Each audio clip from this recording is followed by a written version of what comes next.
Hi there, just a video about the controversy really about the omission of Headingley and Old Trafford from the Ashes schedule next year. There'll be no tests in the north of England uh, for next year's Ashes, and there's been some kind of consternation about it. There will be two tests in the Midlands, one at Trent Bridge, one at Edgbaston, two in London, Oval and Lords, and then one in Southampton, further south in the country. Now, I'm just going to go through really the pros and cons of this. Personally, I think there should have been a test at Headingley and Old Trafford. I think these are historic grounds, and they produce some great memories of Ashes magic, Ashes memories, or whatever. And these counties are important, an important part of English cricket, and they are kind of, like I say, historic grounds. So from that perspective, I think there should have been tests at Lords, sorry, at Headingley and at Old Trafford, which means that you're kind of limited then. I don't think London should automatically get two tests in a series myself. Um, I think the shine's starting to come off London as a city now, and I don't think automatically it should have two tests, and it should kind of rotate more. It shouldn't automatically be that Lords and the Oval have a test series every summer. Now, Lords is the home of cricket, and if anyone ever goes to Lords, the staff are really helpful from when you get out of St John's Wood station to when you get to the ground, and you can't help but be kind of in awe of the history there. At the same time, it as a stadium now, it's not a particularly amazing stadium, I would say. The Oval's creeping up in it, I think.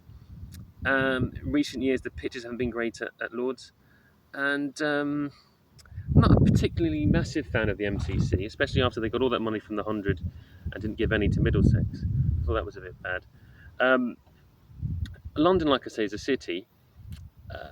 It is a kind of what I would term an Eno. In that sense, it's an English city in name only. Um, it, it's a kind of world city now. It's a world city, a bit like New York. But I think in recent years, the shine starts to come off it, like I say.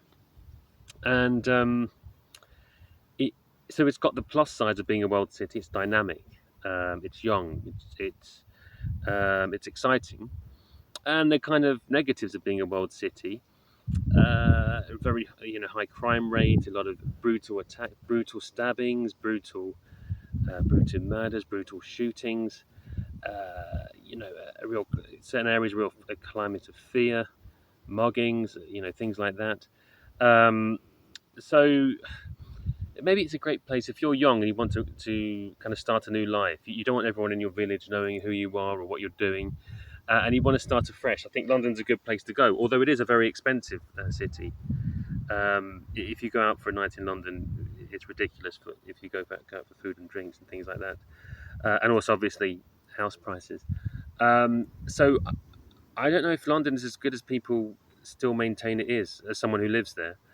Probably say it's a city kind of on the decline. So that's just my view. I don't know about this unique selling point of London. I don't know if it's as kind of big a selling point as maybe um, kind of proponents of London think it is. You tend to get, I suppose I can say this because I'm a Londoner, but you tend to get a lot of Londoners who are very defensive. And after every brutal stabbing, oh, London's safe, really, and they kind of get very defensive about it. They don't want to admit that there's crime there or anything. Um, so it's a mixed bag. So I don't think. I mean, when I went to Manchester, I enjoyed it more than I enjoyed going out in London. That's just a personal thing. So I don't think it's necessarily um, the great attraction of London. Uh, the London is such a great attraction that it automatically deserves two tests every series. Um, Southampton deserves a go. Deserves an Ashes test for the first time. Southampton's a nice place, and it's not a bad ground. Now on the positive, on the kind of the side against automatically giving tests to Headingley and Old Trafford for the Ashes. The case against, I would say, is those grounds aren't that amazing anymore. don't know if anyone's been to those grounds. They're historic grounds, they're important grounds, but Old Trafford aesthetically is not a particularly amazing ground. The city is a great city, Manchester, uh, and the Northwest is a great region, but the actual ground of Old Trafford isn't that great. Likewise, Headingley, the ground isn't that great. And so I suppose if you were just to compare grounds, um, you could well make an argument um, that they shouldn't hold the Ashes Test there next year in comparison to the ones they have awarded it to. I mean, Trent Bridge is a beautiful ground. For instance, Edgbaston's a top ground, and so in comparison to those two, you can see why they've been overlooked. But there is an element about English cricket which is about more than just. Well, I'll rephrase that. It should be about more than just maximising revenue, but it isn't. So I don't know why I'm even saying this. But the romance about the, English cricket, or certainly English cricket in the past, um, is about this history, this living history, and these kind of the importance of cricket across the country, and these grounds which um, you can kind of smell the Ashes history in them when you go to places like Old Trafford and Headingley, and you kind of remember all those great moments in the past. And so, do you just saw off that history just for a kind of um, just for commercial gain?